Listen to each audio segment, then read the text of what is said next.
Hello YouTube, here is Grimreader 1312-666, or better known as Nihilist, with his first ever reading. The story will be at Sugarcube Corner, a sequel to the well-known fanfiction Cupcakes by Culture XX is. The link will be in the description. I hope you will have fun with this story, because it's kind of weird, you could say, and I hope my thick German accent won't cut the fun. So let's get to it. At Sugarcube Corner, Chapter 1. In the end, it's the smell that I always remember. That horrible, awful smell. Not of blood, although there was plenty, and not viscera or assorted bits, though there was plenty of those things too. It smelled clean, not a refreshing clean, like that of house after thorough cleaning. No, it was the smell of formaldehyde, alcohol, vinegar, and other cleaning agents. It was the smell of a hospital, or in this case, a smell of insanity. The cakes left the same week it was found. They packed up their belongings and left. Even though no pony blamed them, it wasn't terribly surprised by their decision. I don't think any pony was. Not after what happened in the basement of Sugarcube Corner. I was the one who found them. It had been almost 3 days since I had seen Rainbow Dash or Pinkie Pie, and although Rainbow Dash disappearing for a few days wasn't really all that strange, since her weather control was needed in more places than Ponyville, not seeing Pinkie Pie was kind of like the sun not showing. She was more of a fixture of Ponyville than any of the actual fixtures. So I cast a spell to find her, innocent enough, or so I thought. I grimaced as I focused the mystical energies through my horn, shaking a few dark night-colored strands of hair from my eyes as I concentrated. There was a flash of light and a feeling of knowing that had entered my mind, telling me I had cast the spell correctly. Which was good, since miscasting a locator spell can take you really weird places. I had to make sure I used Pinkie Pie's full name, otherwise I might have ended up looking for oddly colored baked goods. Although, in retrospect, that probably would have landed me at Sugarcube Corner anyway. The spell took me there. It was middle of the night, but I figured Pinkie must have come home from wherever it was she had gone. The door was locked, and the light in Pinkie's room was out. I levitated a few pebbles against the window, but if she wasn't there, she didn't respond. I felt a little uneasy at this point, but I decided to go inside anyway. I concentrated on the door, and a quick glimmer of light of my horn, and the telltale sound of clicking told me the lock has come undone. A useful little spell I made up when I was Celestia's apprentice in the castle, mostly for nicking sweets after dark than for anything else. There are times I wish I had never made that spell. The room inside was dark and smelled a little musty, which was strange since it was the main foyer where the cakes did all their business. Then I stared up towards Pinkie's room when I felt the spell tug me down. She was in the basement. I shrugged. I hadn't even realized Sugarcube Corner had a basement. Maybe the cakes used it for storage or inventory. Was Pinkie Pie doing inventory? At this time of night? I shrugged again. Maybe she had eaten too many sweets and couldn't get to sleep. I focused on the locator spell. It pointed me towards the back corner. It wasn't used for anything but extra space occasionally when the cakes needed another table put out. I looked around, but I didn't see a door or entrance to the basement. I was about to go home and recast the spell, figuring I was in fact in search of oddly colored baked goods, when I realized that there was an almost invisible rung built in the floor. It was so old and dull, I hadn't even shown up in the nighttime dimness. Smiling, I trotted over and levitated the trapdoor open. I instantly knew something was wrong. That smell, The smell of terrible sins and the kind of insanity that drives other ponies mad wafted out. Panic struck. My heart started racing as an old primal fear welled up.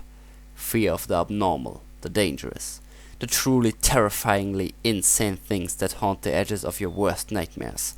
My legs shook, even though I didn't know why at the time. "Pinkie?" I whispered softly, my voice weak as a filly's. "Are you in here?" I continued down the stairs. They were short, only a single level down, maybe 10 steps. It felt like 100 though. "Pinkie, come out. No, I don't like scary pranks," I said, my voice a trifle louder this time. I caught glimpse of Pink and started to take a breath of relief. It turned into a full-throated scream. Pinkamena Diang Pai hung lifelessly from a rafter, swinging to and fro with a steady pendulum-like balance. I barely registered anything for a few moments, my mind trying to convince itself that it was some kind of horrible cauchemar come to laugh at me until it woke safe on my own bed. Then I started to notice things. The analytical part of my brain that Celestia so praised kick-started and began feeding me information. Her mane was thin and dropping. Her normally viscously pink coat was dull and patched. She had been gone for days. Then I got more. I started to register the room. There were some kind of rubbery streamers hanging from the ceiling, vile-looking cupcakes that stank to cantalot and gone. Something else on a slanted slab in the corner. Something with cyan fur and multicolored. Oh no. Oh no. I whispered over and over as I was drawn inch by inch toward what little remained of my once so precious friend. I emptied the contents of my stomach right there on the floor, with steaming tears spilling out into the sick that now stained the already irrevocably stained stone. "Oh, Dash, what in Equestria happened to you? What?" Then I saw the rest. I saw the tools, the scalpels and dull knives, the hacksaw, the nails. I saw them all. I turned back to stare dumbly at Pinkie Pie, just as an tumble swing brought her around into view. Her face was stretched into a horrible rictus, and the party dress she was then still wearing, I finally realized what it was made of. It was then, I think, that I put it all together. Pinkie Pie hanging herself, possessed the streamers. It had been Pinkie Pie all along. The disappearances, it was Pinkie Pie. It had been her. Somewhere along the line, her friend had utterly lost her mind, and whatever it was that was left, it hadn't been Pinkie Pie anymore. It hadn't been even a pony. I fell down. And while I'm being honest, I think for a minute, down there in the nightmare place, I lost my mind too. I don't know how long I laid there. My knees had given out completely. My body couldn't even keep upright when I realized what Pinkie Pie had done, what she had done to Rainbow Dash.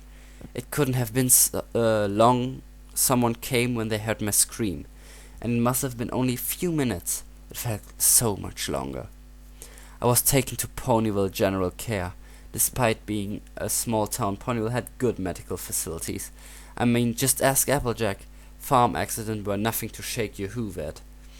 I don't even remember the trip, to be honest. Faces, sounds, screams.